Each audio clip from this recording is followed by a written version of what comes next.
오늘은 출애굽기 23장의 말씀을 묵상합니다.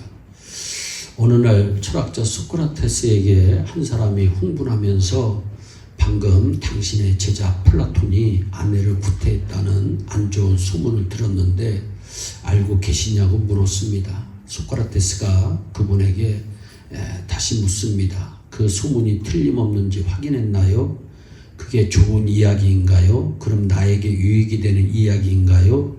셋 다 아니라고 답하자 소크라테스는 진실도 아니고 좋은 이야기도 아니고 내게 유익한 이야기도 아니라면 굳이 내게 이야기해야 할 이유가 어디 있겠냐고 묻습니다.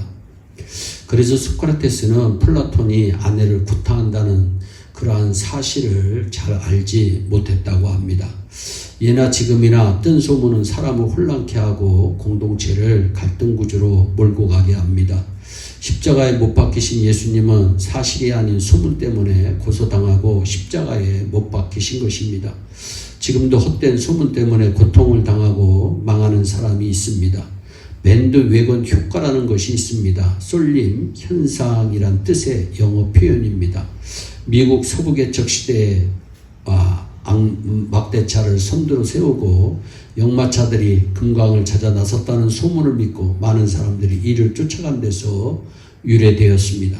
서부만 가면 금으로도 일확천금할 수 있다는 환상을 불러일으키는 것입니다. 이런 소문을 듣고 따라 나섰다가 망한 사람이 참 많이 있습니다. 영성가 토마스 아켄피스는 소문을 퍼뜨리는 자들에게 귀를 기울이지 말라고 말했습니다. 항상 소문을 퍼뜨리는 사람은 가까이 할 사람이 못 됩니다. 확인되지 않은 말을 사실처럼 전하는 사람은 신빙성이 없는 사람입니다. 오늘 출애굽기 23장은 이웃에 대하여 거짓 증거하지 말라고 말씀합니다. 하나님은 하나님의 백성들에게 거짓 소문을 퍼뜨리지 말고 위증하지 말고 부당한 증언을 하지 말라고 말씀하십니다. 진실만을 말하라는 명령입니다. 이 말씀은 당시 출애굽한 하나님의 백성들 뿐만 아니라 지금 우리에게도 주시는 하나님의 명령이라고 저는 믿습니다. 먼저 악인과 연합하여 위증하는 증인이 되어서는 안 됩니다. 1절 말씀에 너는 거짓된 소문을 퍼뜨리지 말며 악인과 연합하여 위증하는 증인이 되지 말라고 말씀합니다. 거짓된 소문의 히브리어 뜻은 근거 없는 소문입니다. 타인에 대한 비방은 사회적 신뢰를 잃게 하는 행위입니다. 유언비어라고 하는 말이 있잖아요. 유언이란 흘러다니는 말을 가리키며 비어란 날아다니는 말이란 뜻입니다. 우리 주위에도 유언비어 풍설들이 참 많이 있습니다. 거짓 소문이 너무나도 많이 있습니다. 위증하는 증인이란 개역 성경에는 모함하는 증인이라고 번역하고 있습니다. 남을 어려운 처지에 빠지게 하는 거짓 증언을 말합니다. 성경은 이런 위증하는 증인이 되지 말 것을 강력하게 권하고 있습니다. 아합왕과 왕비 이세벨은 성경에서 가장 악한 왕과 왕비라고 해도 과언이 아닙니다. 그들 왕궁 가까이에 나봇이란 사람의 포도밭이 있었습니다. 아합은 그 포도밭이 너무나도 갖고 싶었어요. 탐이 겁니다. 그 포도밭을 빼앗아 채소밭으로 꾸미고 싶었습니다.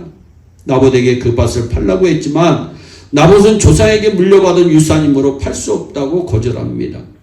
아합이 근심하고 있을 때 이세벨이 왕에게 말합니다. 왜 그렇게 얼굴이 수척하십니까? 왕의 말을 들은 이세벨은 두 사람의 위증자를 세워 나봇이 하나님의 왕을 저주했다고 소문을 내게 해서 돌로 쳐 죽이고 나봇의 포도밭을 빼앗습니다. 지금도 이러한 거짓 소문, 위증은 인간사에 허다합니다. 없는 말을 꾸며내며 사람을 매장시키고 죽이는 일은 지금도 비일비재합니다. 그리스도인의 소임은 증언이지 변명이 아닙니다. 거짓말에서는 안 되는 것입니다. 그리스도인에게 위증은 있을 수 없는 일입니다. 증언은 언제나 진실이 기초되어야 합니다. 잠언서 26장 20절에 나무가 당하면 불이 꺼지고 말장이가 없어지면 다툼이 쉰다고 말씀합니다. 하나님은 말을 바꾸고 말을 만드는 사람을 싫어하십니다. 하나님의 사람은 하나님처럼 말에 신실해야 하는 것입니다. 또한 다수에 따라 악을 행하거나 부당한 증언을 해서는 안 됩니다. 2절 말씀해 보세요. 다수를 따라 악을 행하지 말라고 말씀합니다. 송사에 다수를 따라 부당한 증언을 하지 말라고 말씀합니다. 하나님은 하나님의 사람에게 다수에 휩쓸리지 말라고 경고하신 것입니다. 군중 뒤를 따르지 말라는 겁니다. 군중 심리라고 하는 말이 있잖아요. 다수의 의견에 따라 행동하는 사람들의 심리를 말합니다. 성경은 우리의 행위가 주체가 개인인 것을 알려주고 있습니다. 그리스도인의 삶은 다수의 결정을 뜻없이 추종하는 삶이 절대로 아닙니다. 혼자서 담대히 진리의 편에 서는 것입니다. 그리스도인의 진정한 용기이며 삶의 모범입니다. 닷 효과라는 심리학 용어가 있습니다. 어느 길에 한 사람이 차를 주차하면 얼마 후에는 그곳이 주차장이 된다고 하는 의미입니다. 한 사람이 어느 곳에 쓰레기를 버리면 얼마 후에는 그곳이 쓰레기 투기장이 된다고 합니다. 성경은 한결같이 거짓으로 고발하지 말라고 말씀합니다. 위증은 절대 해서는 안 되는 것입니다.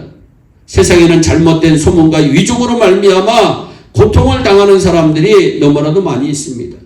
거짓으로 악한 말을 하여 어려움에 처하게 하는 것이 세상에서 너무나도 흔한 일입니다. 지금도 거짓 소문이나 위증은 다수의 폭력으로 빈번하게 사용되고 있습니다. 우리 교회나 사회 공동체에 이런 일은 절대로 없어야 합니다. 그리고 거짓 증거를 두려워 말고 하나님의 얼굴 앞에서 당당한 그리스도인이 우리 모두 되기를 주 예수 그리스도의 이름으로 축원합니다. 기도하겠습니다. 사랑의 하나님 아버지, 우리 예일의 성도들은 거짓 증거하는 자들이 되지 않게 하여 주옵소서. 거짓 소문에 휩쓸리는 자들이 되지 않게 하여 주옵소서. 군중 심리에 휩쓰이는 자들이 되지 않게 하여 주시고 오직 주님만을 바라보며 천성을 향해 달려가는 귀한 하나님의 백성들이 되게 하여 주옵소서. 감사하고 예수님의 이름으로 기도하옵나이다. 아멘. 오늘도 주 안에서 승리하는 복된 하루 되시기를 바랍니다. 감사합니다.